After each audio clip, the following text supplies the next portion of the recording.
வணக்கம் மக்களே.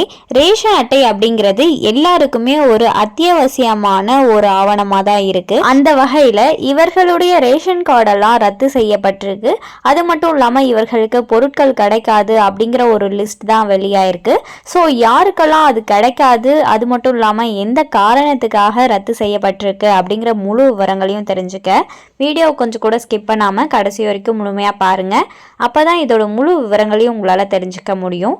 இதுதான் முதன்முறையாக நம்ம வீடியோ பார்க்குறீங்கன்னா மறக்காமல் நம்ம சேனலை சப்ஸ்கிரைப் பண்ணிவிட்டு அந்த லைக் பட்டனை தட்டி விட்டுருங்க. வாங்க வீடியோக்குள்ளே போகலாம்.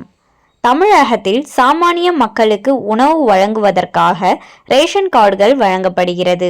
இதை வைத்து மாதம் மாதம் தேவைப்படும் உணவுப் பொருட்களான அரிசி, பருப்பு, சர்க்கரை போன்ற பொருட்களை வாங்கிக் கொள்ளலாம். இந்நிலையில் தமிழகத்தில் புதிதாக ரேஷன் கார்டு பெற விண்ணப்பித்த 1.28 லட்சம் விண்ணப்பங்கள் நிராகரிக்கப்பட்டுள்ளது.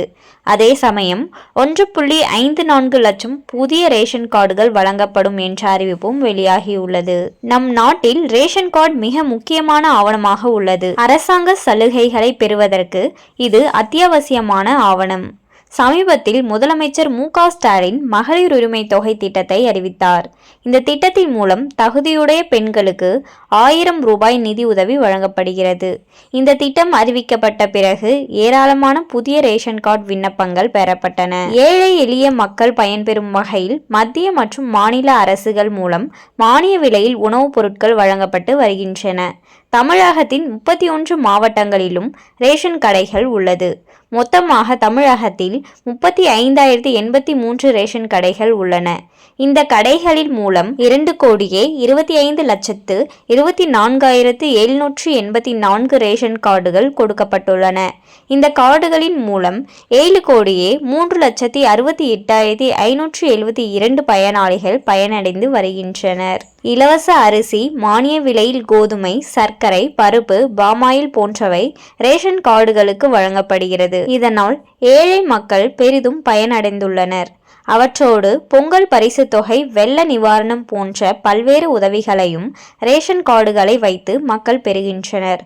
கடந்த ஆண்டுடன் ஒப்பிடுகையில் புதிய ரேஷன் கார்டு பெற பல லட்சம் பேர் விண்ணப்பித்துள்ளனர். ஒரே நேரத்தில் புதிய ரேஷன் கார்டு பெறுவதற்காக அரசுக்கு 3 லட்சத்திற்கும் அதிகமான விண்ணப்பங்கள் வந்துள்ளதால் அதிகாரிகள் அதிர்ச்சி அடைந்துள்ளனர். சில வீடுகளில் அதிகாரிகள் நேரில் சென்று சோதனை நடத்தி வருகின்றனர். ஏனெனில் ஒரே குடும்பத்தில் வசிப்பவர்கள் அரசாங்க சலுகைகளை பெறுவதற்காக போலி சான்றிதழ்கள் மற்றும் தகவல்களை பயன்படுத்தி புதிய ரேஷன் கார்டு பெற விண்ணப்பித்து வருகின்றனர். புதிய ரேஷன் கார்டு கோரி விண்ணப்பித்த 2,89,591 விண்ணப்பங்களில் சுமார் 1,28,373 விண்ணப்பங்கள் போலியான தகவல்களால் வைக்கப்பட்டுள்ளதாக உணவு வழங்கல் அதிகாரிகள் தெரிவித்துள்ளனர். இந்த போலியா விண்ணப்பித்த இவர்களுடைய ரேஷன் கார்டு விண்ணப்பங்கள் ரத்து செய்யப்படும் அப்படின்னு சொல்லியிருக்காங்க. யாரோட விண்ணப்பங்கள் எல்லாம் கரெக்டான ஆவணங்களுடன் விண்ணப்பித்திருக்காங்களோ அவங்களுக்கு கட்டாயம் ரேஷன் கார்டு கிடைக்கணும்னு சொல்லியிருக்காங்க. அண்ட் மேலும் இது போன்ற அரசாங்கம் சார்ந்த அனைத்து அப்டேட்களையும் உடனுக்குடனே தெரிஞ்சுக்கணும்னு நினச்சிங்கன்னா மறக்காம நம்ம சேனலை சப்ஸ்கிரைப் பண்ணி பக்கத்தில் இருக்க பெல் ஐக்கானை கிளிக் பண்ணி அதில் ஆளுங்கிற ஆப்ஷனை செட் பண்ணி வச்சுக்கோங்க. அப்போ தான் நம்ம அப்லோட் பண்ணுற வீடியோ உடனுக்குடனே உங்களுக்கு நோட்டிஃபிகேஷனாக வந்து சேரும். அது மட்டும் இல்லாமல் அந்த லைக் பட்டனை தட்டி விட்டுருங்க. தேங்க்ஸ் ஃபார் வாட்சிங்.